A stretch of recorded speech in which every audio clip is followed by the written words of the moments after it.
we have been doing a good bit of work with fractions and adding them. We've played a little bit with subtracting fractions if you just have one fraction and subtract another fraction. The rules as far as making sure the pieces are the same size, those rules continue whether you're adding the fractions or subtracting them. If you are putting pieces together, you need to be sure that they are the same size. If you are taking the pieces away, you still need to be talking about the same size. If I wanted to take 1/4, see how it takes 4 pieces to make a whole thing? If I wanted to take 1/4 away from these 2/3, well, I could, but it would still be called 1/4 less than 2/3, which is really not a good way to think about things. So, we have to keep pieces the same size whether we are adding the fractions or subtracting them. Common denominators is what that's called. But now we are going to get one step more complicated because when you subtract, sometimes you need to borrow. And borrowing with fractions is very different from borrowing with whole numbers. So each day for the next little while, we are going to start by looking for some patterns with borrowing fractions that you can think your way through to the answers, but they will help you see the math behind the answers that you logically think you should end up with. And that will help to establish the rules, the steps that you always follow when you borrow for fractions. So first of all, we're going to start with the idea of a whole amount and taking away halves. So if we just think about it, if we start with one whole amount and we take away 1/2, you can imagine this already because you have lots of experience with whole items, right? If I start with a whole thing, but I take away 1/2, I still have 1/2 remaining. What does the math look like, though, in order to do that? Well, it looks like this. I can't really take 1/2 away from this whole thing because I don't have the pieces that allow me to do so. So the first thing I need to do is substitute the pieces. How many halves are in one whole thing? Well, there are 2 halves. How does that look when I borrow? I take this one whole thing and I get rid of it. I am left with 2 pieces that are each halves. So I've borrowed from my one whole thing.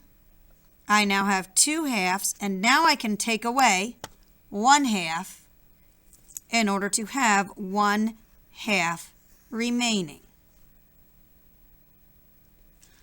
All right, what happens if you start with 2 whole items and you have to take away 1/2?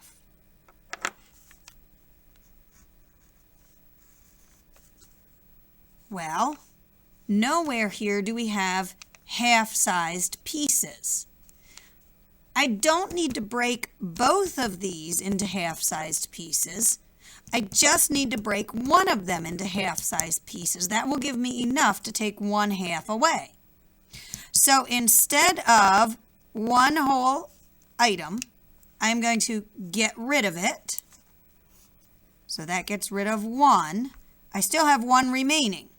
This one's going to stay a whole.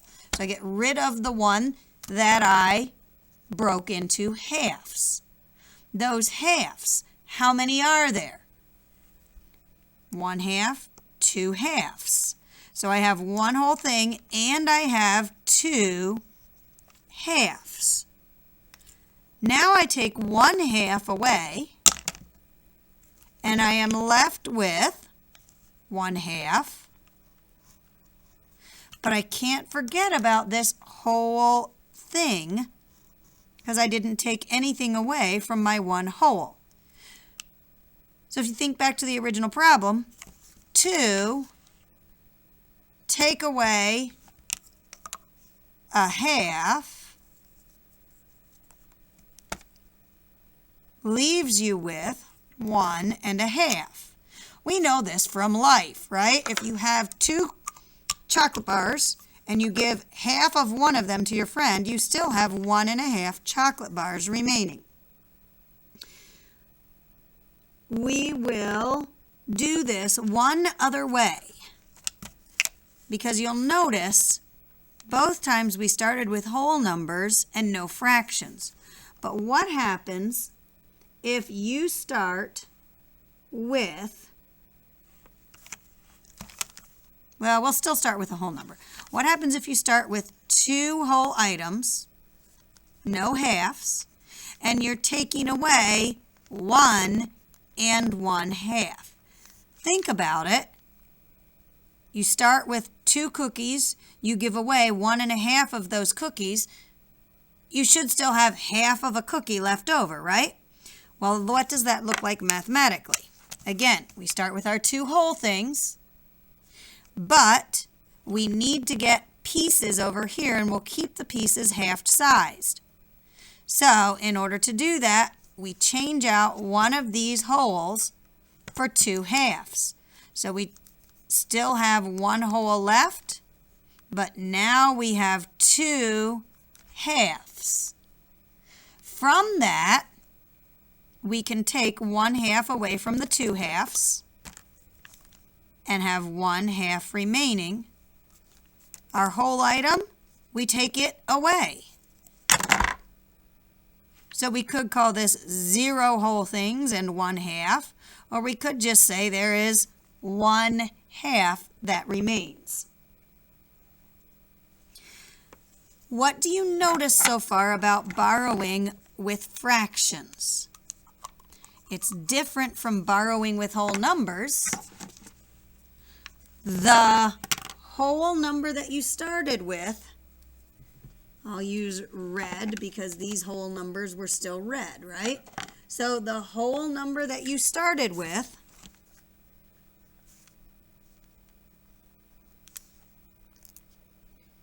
just like when you borrow from whole numbers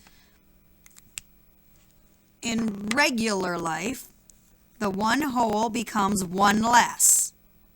The part that's different is what you bring over. We didn't bring over a 1 to join what was already there. That's what happens when you do whole numbers. When you do pieces, you bring over a whole amount in piece size.